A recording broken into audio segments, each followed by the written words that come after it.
Good morning, members of the board, CEO Martinez, Mr. Mayfield, and everyone else in the room. One day, hopefully far in the future, all our time here will end.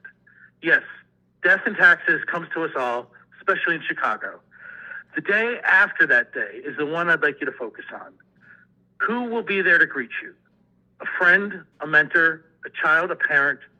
What will they have to say about this moment? Well done, good and faithful servant.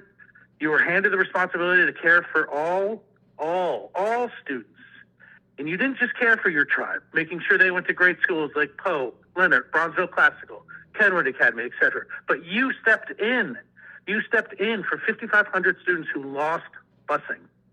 85% of those come from low-income families in neighborhoods where we don't always have as many options available. 5,500 students is about 10 elementary schools worth of students that the transportation crisis has put direct pressure on their families and their absenteeism. You made a promise to them in kindergarten that if they do the work, we'll get you to school. The bus driver crisis is not new. 600 bus drivers are not going to walk through the door anytime soon.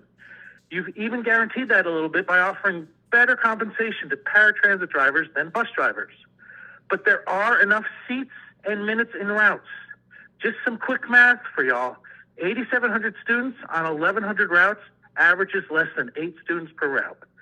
Legally, we don't need a bus driver to be transporting routes, thank you, with 7 students or less on a route. Paratransit drivers can handle up to 7 students today. No legislation, no licensing change.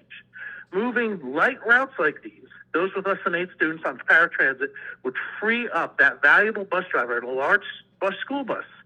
Please start these new routes now, after spring break, where the loss of busing has been felt the most with our low-income families and ELL learners.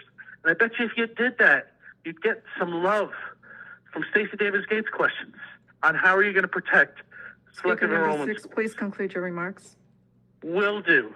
Light routes on paratransit will allow all of us to fill up large yellow buses with 20, 30, 50 students. The net gain will lower our per student cost dramatically, decreasing chronic absenteeism and help these kids thrive. I'm just a father making a fuss. When will you let our kids back on the bus? Thank you. Thank you for your comments.